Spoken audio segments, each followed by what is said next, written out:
મિત્રો આજ અમદાવાદમાં એક મહિલા સ્કૂટી લઈને જતી હતી. પોલીસે રોકી. પોલીસને પૂછપરછ કરવાનો રોકવાનો એમનો અધિકાર છે. આ દરમિયાન બેને પૂછ્યું કે તમે કોણ છો? એટલે પોલીસ કર્મચારીએ કહ્યું આ મારું આઈ કાર્ડ. પોલીસ કર્મચારીનું આઈ કાર્ડ બેનના હાથમાંથી પડી ગયું તો બેનની સાથે કેવું બદતમીજીભર્યું વર્તન કર્યું અને બેનને કેવી મારી છે બધા તમે વિડીયો જોઈ શકો છો. આ વિડીયો ગુજરાતના ખૂણે ખૂણે શેર કરો અને રાજ્યના પોલીસ વડા અને હર્ષ સંઘવી 8 ચોપડી પાસે મોકલી આપો, જેથી ખબર પડે કે પોલીસના કેટલાક લાંચી અધિકારીઓ, ભ્રષ્ટ અધિકારીઓ અને કેટલાક અધિકારીઓ જેના સત્તાનો ઘમંડ છે એ ગુજરાતના નાગરિકો સાથે કેવી બદતમીજી કરે છે અને કેવું વર્તન કરે છે.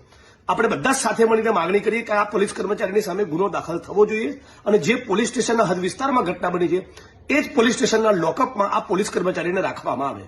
તરફ દોડે છે, 2 જણ એમને પકડે છે, પણ એમનો આક્રોશ ઓછો થતો નથી મારવા માટેનો. અને પછી અમે લોકો 112માં ફોન કર્યો તો પોલીસ આવે ત્યાં સુધી એમને ક્લિયર અમને કહી દીધું હતું કે પોલીસ સ્ટેશન મારા વિરુદ્ધ ફરિયાદ કોઈ લખશે નહીં, કોઈ પીએસઆઈ વીઆઈ એટલું નહીં કે મારા વિરુદ્ધ ફરિયાદ લખી શકે. પોલીસ વિરુદ્ધ ફરિયાદ ક્યારેય ના લખે. તો મેં કીધું ના પોલીસ છે તો એ જસ્ટિસ અપાવશે એવું કહીને તો બી અમે ફોન કર્યો પોલીસને. અમે અહીંયા આયા, અમે 6:30 પોણા 7 અહીંયા આયા છે, પણ હજી સુધી અમારી કોઈ ફરિયાદ લખાઈ નથી. પીઆઈ સાહેબ એવું કે છે, પીએસઆઈ સાહેબ બી ચોખ્ખી ના પાડી દીધી, એનો પણ વિડીયો છે, એમને ક્લિયર ના પાડી ક્રિશ્ચિયન સાહેબે કે અહીંયા હું ફરિયાદ નહીં લખી શકું પોલીસ વાળાની.